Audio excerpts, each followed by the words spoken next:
Good morning again. This is the June 26th briefing of the Greater East St. Louis COAD. My name is Evan Kraus. I serve as the lead facilitator with Eastside Align.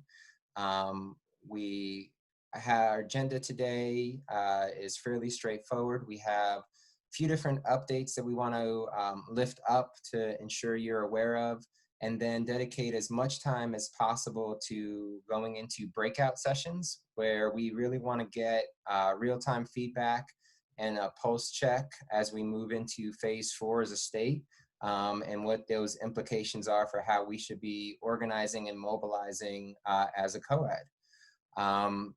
The slide before you obviously gives you what our current numbers are. We continue to see positive cases, and unfortunately people are continuing to pass away from this disease, and so we hold those people in our thoughts and in our prayers, and want to thank the many different actors who are meeting folks in their time of need in combating this virus. One of those actors, of course, being Eastside Health District. And I want to invite Ms. Linda Joyner to give an update about a new resource that will be coming available, not just through Eastside Health District, but a number of different entities to increase testing in our area. So first on our agenda today is Linda, and the next slide you'll see what some of the other items on our agenda. So Ms. Joyner, if you are able to unmute your line, the floor is yours. Okay, thank you. Good morning, everybody. Just a few updates. Don't know if you've heard that mobile testing is being looked into for our area, and it's being initiated by the Illinois Department of Public Health. Marilyn Green is our regional director, and we have set up testing sites, but there are still so many who have not been tested, and I'm a firm believer that a lot of times in our community you have to meet people where they are. So the purpose of this generally is to have testing set up at our housing projects, at our church parking lots, that kind of thing. There's been a lot of positive feedback in doing this, so you can look to hear more about this in the ensuing days. The only other thing I wanted to share with you, a lot of you are aware that our seniors look forward to getting the $20 coupon packets for fresh produce, and it is a state program. It's the Senior Farmers Market and Nutrition Program. It begins Thursday, July 9th. It is only during the hours of the fresh market, which are Thursdays between 8 in the morning and noon. It's for our low-income seniors age 60 and older. It's state-funded. Proof of identity is required by way of driver's license or state ID. And because of COVID precautions, we have to do things differently and adjust accordingly. So it will be by appointment only. We cannot take walk-ins. Our lobbies used to be filled with our beautiful seniors, and it was a joy to hear some of the conversations and the laughter, but we can no longer have that as an expectation. So appointments will have to be made by calling our main number, 618-874-4713, and all of this information will be posted soon on the website. This is the main number for Eastside Health District, and they can call on Monday, Tuesdays, and Wednesdays, starting July 6th. and we're urging and asking that they wear their masks. And that's about it. If you have any questions, feel free to let me know. But this is an annual thing, is well received. They really take advantage of it, and evidently is much needed. So it will begin Thursday, July 9th. Appointments will be taken Monday, Tuesday, and Wednesday, starting July 6th. Just call us on our main number. And I think that's it. Thank you, Linda. There was a question in the chat box, so if you could go in and respond, and everyone will be able to see it that way. And I'm only asking it that way just because of time on days. Sure. But everyone heard that, 2 updates: mobile testing, as well as the farm food that'll be available. I want to lift up that we anticipate that as we move into phase 4, as we move into summer in general, that many of the resources that we currently have in our resource directory are probably in that subject to change mode. So over the next couple of weeks, we're going to be asking folks to make sure they're taking a look at the resource guide, and providing us with the relevant updates, so that as we move into phase 4, we have current information. And I'm excited to announce that we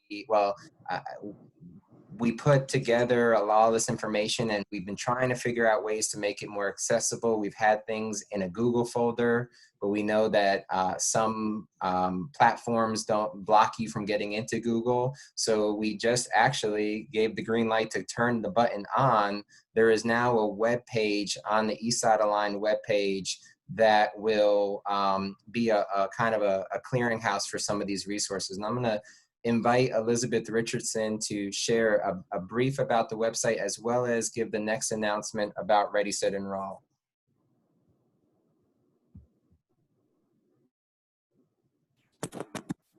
Good morning, everybody. So in terms of the website, Evan, I think you captured most of it. After I finish my share out, I'll send the information over in the chat so you can go look at it. But essentially what we did is we pulled a lot of the information from our one-pager, which you see here on the slide, and then we expounded on it a little bit. So we have resources that are available, as well as the different groups that are doing the work.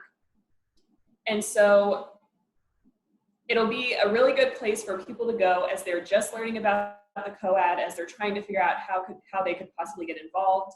They can view other meeting materials, and they can contact us to figure out where they can plug in. So that is everything I have about the website. Evan, anything you want to add to that before I move on? Okay. So I'm also going to be sharing out about what the Greater East St. Louis Early Learning Partnership is doing right now. And so we have a few different initiatives going on, but specifically I want to promote the Ready, Set, Enroll campaign. This campaign is happening now through the end of August, and the goal is to connect expectant parents to prenatal services, as well as to enroll children 0 to 5 in early learning programs. There's also home visiting. That's an option through this initiative as well. And the goal of the initiative is really to create a universal application so that parents and guardians are able to go apply and not have to redo paperwork over and over to enroll their child. There's also developmental screening available to make sure that we're ensuring children's health and well-being throughout and getting them connected to the programs that are best going to meet their needs. Of course, with COVID-19 this year, the initiative looks a little bit different. If you've ever attended in the past, you'll know that we had really a big kickoff. People came in person. We had lots of services. Unfortunately, we can't do it this year. We're making it remote. So instead, anybody who's interested in participating should just contact a program directly. Or if you're not really sure what program is the best fit for you, you can reach out to Child Care Resource and Referral for help with choosing a program. The participating programs this year are Parenting for Success, SIUE Head Start, Early Head Start, Leslie Bates, Children's Home and Aid, and District 189. So we're going to include the full flyer with all the contact information in the follow-up email, and I'm going to include my email and our Facebook page in the chat so that you can go and follow us. We have the flyer if you need to look at it. pinned to the top of our updates. And then also we have updates about any changes to the event or any additional resources that are available for it. So that is Thank all you. that I have for Ready, Set, Enroll. Thank you, Elizabeth, and thank you to all those who are part of the Early Learning Partnership. I see Miss Letty Hicks directly on my screen. She's been one of the lead parent champions, getting other parents to bring their kids and get participating in it. Really, everyone who can help get the message out about this, please, please do. Children and youth are at the center of East Side Align's work, and throughout the meetings of our briefings, we've had lots of opportunities to hear from youth themselves as we center youth voice. And so our next update is to talk about an upcoming event that Shantae Ford will give an announcement about. Good morning, everyone. Thanks for the intro, Evan. So as many of you possibly have who's been engaged in these calls, most of you, if not all, have witnessed a young person or two throughout our meetings. So the group of young people that I'm currently working with, Leaving Our Voices Everywhere, short for LOVE, they are planning an event on July 10th, which will run from 1 to 3. Their focus for this event is just mainly encouraging their peers as well as anyone younger or older to create space just to enjoy the arts. Evan, can you share the next screen? Yep. So they have their own social media page, but I'll share the link for the actual registration for anyone who's interested. So we're wanting to encourage young, old, near, far, anyone who wants to just showcase their talents in any way, but just kind of creating space to free themselves of what's happening right now with the pandemic, something that's fun and lighthearted. So it's an arts-focused event that they'll be featuring through Zoom, on Zoom through Facebook Live on July 10th.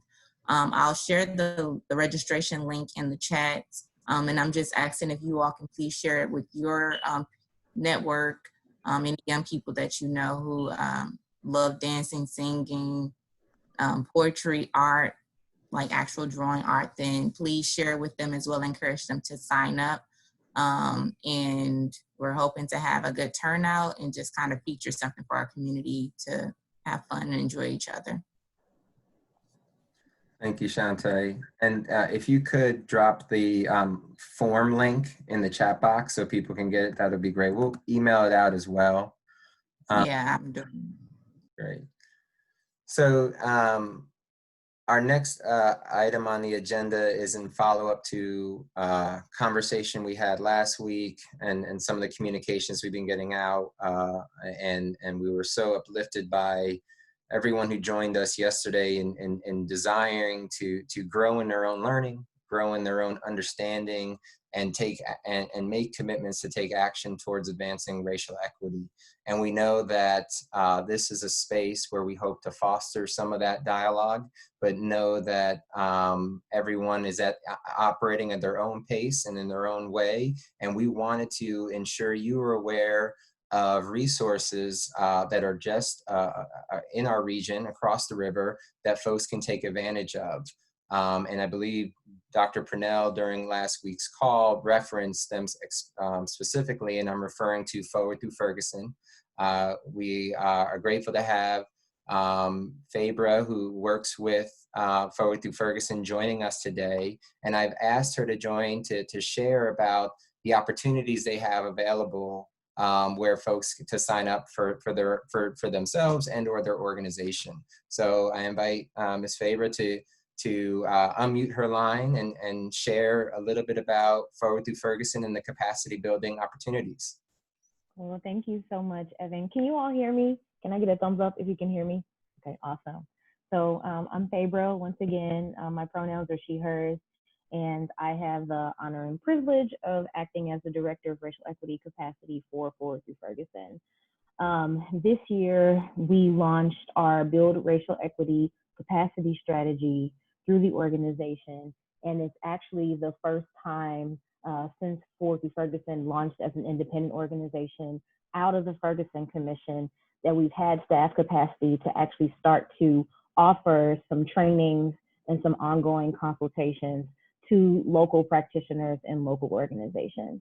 And thank you, Evan, for already like putting this recap slide on here. I do have the slideshow that we presented to the public in February available for you all. I just put it as a Google Drive link.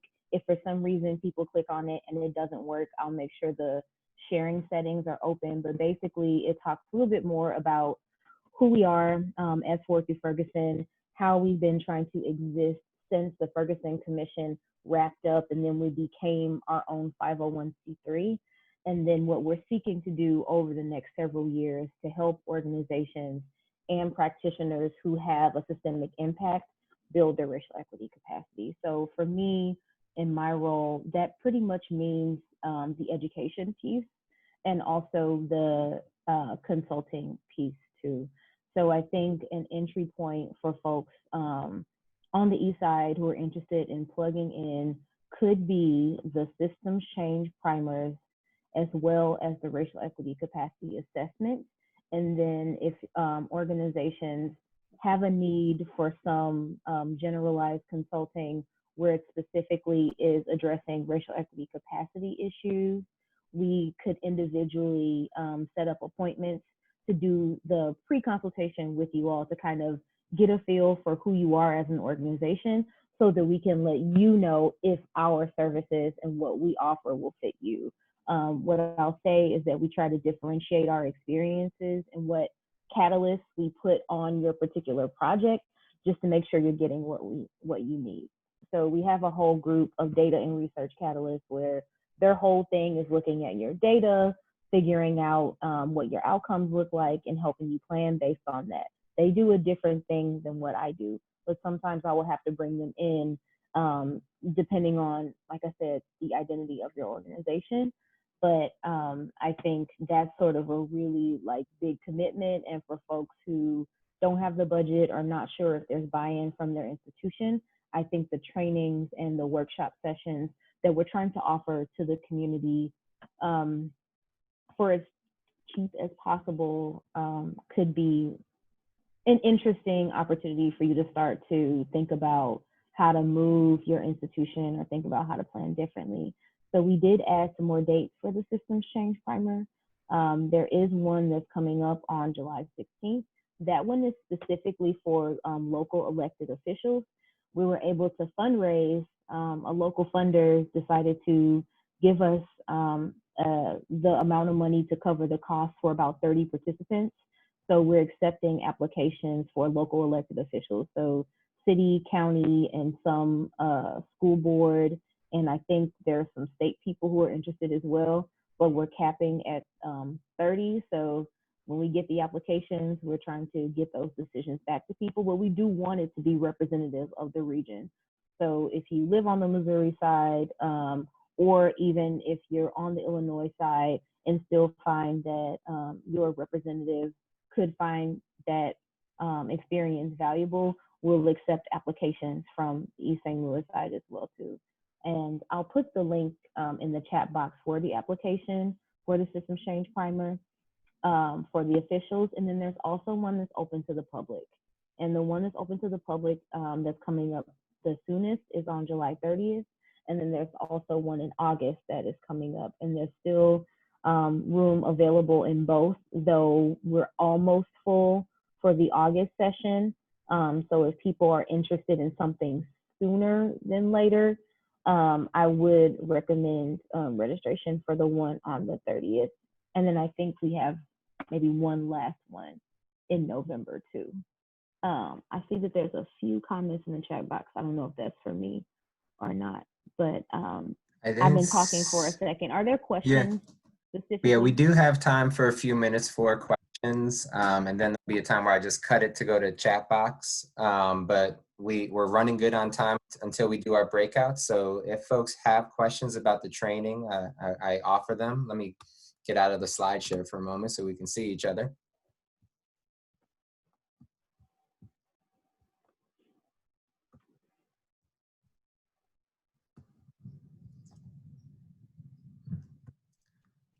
Must mean that you covered all the bases. Oh, So here, I'm putting in the link for the local elected officials workshop, and then I also am putting in the link in here with the general registration information, and also some more specifics about what are the outcomes of the workshops, what's the difference between the different workshops, the time commitment, and all of the really specific information is listed on those two different tabs. And I mean, I know everybody doesn't want to sit here and listen to me present for an hour about this. So trying to make it as short as possible, but also like answer your questions about what you really would like to know. Faber, can I just ask one thing, and forgive me, I was setting up breakout rooms, so I may have missed it. Did you talk about the Healing Justice Initiative that's getting underway?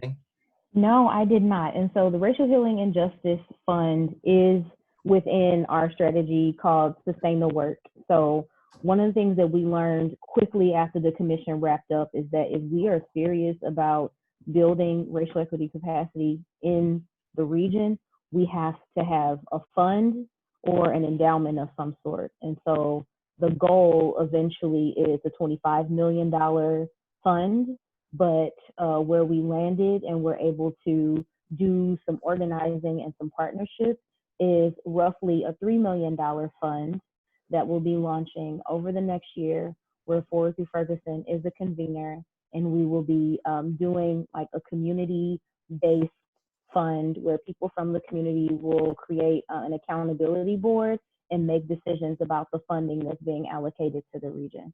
So the Racial Healing and Justice Fund is dedicated to that.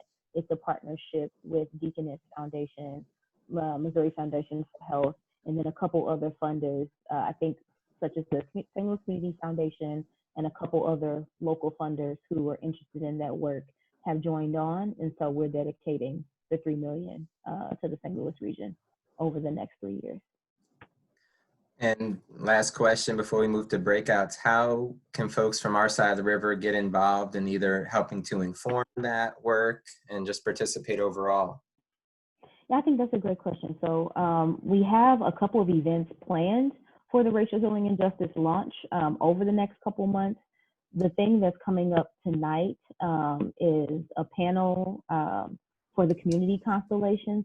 So we're basically doing some listening sessions from people all over the region who are practitioners that we're calling racial healing and justice practitioners that offer different sorts of experiences, or their organization is dedicated to some sort of bucket of work that we're defining as racial healing and justice. And a panel is just sharing more about what their impression of what that means, and then how a community governance structure can help us make that more equitable. So I think, I'm not sure if that, I think it's an open to the public event. If it is, I'll share the link with you, Evan, tonight. But like I said, there'll be a series of public events that we'll advertise on our Facebook. We're really more so big on social media than our newsletter, but you can subscribe to our newsletter. You'll get something monthly. And then on our social media, it's pretty much updated every day. Our public events, our fundraisers, any workshops that are coming up that are open to the public to register would be on Facebook, Instagram, and LinkedIn, and I think also Twitter. Thank you so much, Faber, for hopping on amidst so many different things going on. We appreciate you. We encourage everyone to really dive in and take advantage of at least one of those opportunities. It really will help us along in our journey on this side of the river. Looking at time, we're gonna move into breakout mode. Those who've been with us before, it's sort of like teleportation via Zoom. So I'm gonna click a button and you're gonna move into a room. We have it where it's about 11 people in each room. The purpose of this breakout, as I mentioned at the top of the hour, is that we're moving into a new phase today. And not only a new phase of reopening, but a new, even more so into summer. We always want to adapt to ensure that we best utilize your time. This COAD is your COAD, so we're really looking for your input. We are going to kick it off with some introductions because community building is an important part of this work. We stressed that heavily in our previous calls. So will be intros, and then we got 3 different kind of questions we want to tackle. We ask folks, if you can, turn on your screen so we can be in community together. We will be turning the recording portion off of this video. And then what I would just say is if everyone can help keep to time, you know, being concise with your messages, but making sure you get the, you know, the balance of the depth of what we want to have out. So I'm pausing the recording portion of this, going to hit the breakout videos, and we'll resume as a group overall. So see you in a